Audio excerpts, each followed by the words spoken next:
Salut les investisseurs, dans cette vidéo, on va s'intéresser au dossier Deutsche Telekom. Avant de commencer, je vous rappelle que si vous souhaitez demander des analyses d'actions, vous pouvez le faire en rejoignant le canal Telegram. Il y a le lien en description de cette vidéo.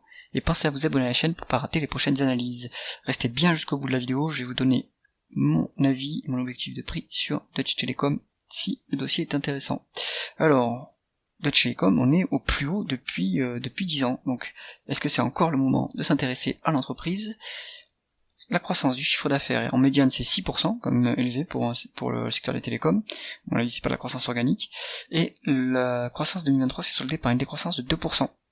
Qu'est-ce qui s'est passé? Est-ce que le secteur est en décroissance, ou est-ce que c'est l'entreprise qui a désinvesti ou qui est en décroissance? Ça, c'est à voir dans les dernières publications. L'entreprise fait régulièrement des acquisitions, ce qui lui permet d'avoir ce niveau de croissance, parce que les télécoms c'est quand même très mature, donc ça bouge pas aussi vite que 6%. Donc l'entreprise est capable de sortir le carnet de chèque pour acheter des parts de marché, ça c'est plutôt sympa. Qu'est-ce qui se passe en termes de taux de marge? Le taux de marge brut est à 44%, en augmentation, donc ça c'est plutôt bon, c'est-à-dire que l'entreprise est de plus en plus en capacité d'augmenter ses prix, ça c'est très bon.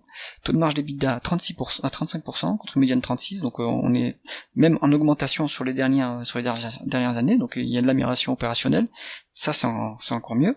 Le taux de marge net en revanche lui est un peu faible, à 5%. Contre une médiane de 4,5%, mais il faut se méfier, dans ce secteur, on a beaucoup de dépréciation et amortissement, donc les free cash flow, on va le voir après, ils sont peut-être plus élevés que les bénéfices nets, et donc là, il faudrait regarder ce qui se passe en termes de free cash flow margin, donc en marge de free cash flow, et on voit que là, on est sur un niveau, mais exceptionnel, à 24,5. Donc, énorme génération de free cash flow. On va confirmer ça avec la conversion des bénéfices nets en free cash flow. Et là, ouais, c'est ça, on a des free cash flow, mais qui sont quadruples des bénéfices nets. Donc l'entreprise, à mon avis, fait des énormes dépréciations, 500 milliards de dépréciations sur 10 ans, et des capex qui sont quand même plus élevés qui sont moins élevés de 100 millions. Donc bon, il doit y avoir d'autres dépenses non cash également dans le tableau de trésorerie. Donc si on veut valoriser l'entreprise, si elle n'a pas de dette, on utilisera les free cash flow qui représentent mieux la profitabilité réelle de l'entreprise. Mais là, on voit que c'est une machine à cash déjà.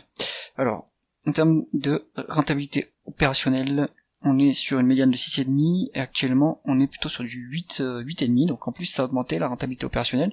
L'entreprise est en capacité d'autofinancer sa croissance, puisque sa rentabilité opérationnelle est plus élevée que son taux de croissance médian. Donc ça, c'est très très bon. Et l'excès de rentabilité peut être versé aux actionnaires sous forme de dividendes, de rachat d'actions ou de désendettement. Continuons avec la dette justement. La dette est à 130 milliards, donc on est sur un secteur qui supporte des énormes dépenses en capital, qui a énormément de visibilité, donc on peut avoir des bilans qui sont beaucoup plus chargés que d'autres industries. On voit qu'on est endetté entre 3 et 4 fois les EBITDA, mais je pense que sur ce secteur, c'est un endettement qui est complètement supportable. C'est à peu près un peu moins de 5 fois les free cash flow, entre 4 et 5 fois les free cash flow. Ça me semble à mon avis soutenable comme niveau de dette. Peut-être qu'il faudrait que l'entreprise quand même se désendette un petit peu pour dérisquer le bilan, mais on voit que c'est la trajectoire depuis le point haut de 2022, donc c'est en amélioration. Donc ça, c'est à surveiller. On va regarder ce qui se passe en termes de retour aux actionnaires, puisqu'il y a des énormes free cash flow. Qu'est-ce que fait l'entreprise de ces free cash flow? On voit qu'elle verse un dividende de 5 milliards 4, qui représente un peu moins d'un quart des free cash flow. Donc ce dividende est très sûr, il est assuré par les free cash flow élevés. On est sur une rentabilité qui est on va calculer ça, entre 3 et 4%, 3,5 et 4%, donc c'est un niveau qui est intéressant. Ce qui se passe au niveau des rachats d'actions, par contre, la dilution, c'est un peu moins sympa. Il y a eu des augmentations. Donc, à quoi c'était dû? Est-ce que c'était pour faire des acquisitions, par exemple, un peu de dilution? Est-ce que c'était de l'actionnariat salarié ou des actions gratuites? À voir. Mais par contre, il semble qu'il y a maintenant des rachats d'actions depuis 2024. Est-ce que c'est quelque chose de nouveau dans l'allocation du capital et est-ce que ça sera durable? À voir dans ce que communique le management. Donc ça pourrait être intéressant. On est sur un dossier dividende croissant aussi, alors qu'on est sur un payout ratio qui est assez bas et sur un rendement qui est déjà correct.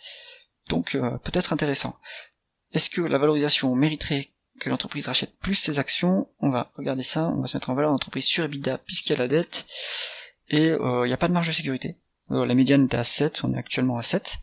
En absolu, c'est pas un niveau qui est très élevé, donc en absolu, ça mériterait des rachats d'actions quand même.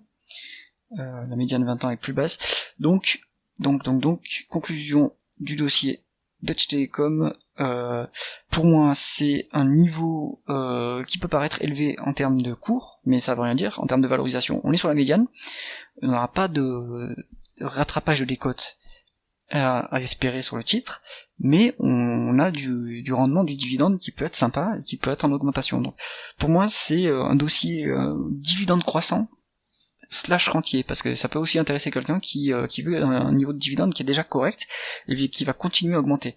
Faut pas, à mon avis, espérer trop de gains en capital sur le dossier. C'est tout pour l'analyse. Si vous avez aimé la vidéo, mettez un pouce vers le haut et pensez à vous abonner à la chaîne. À bientôt.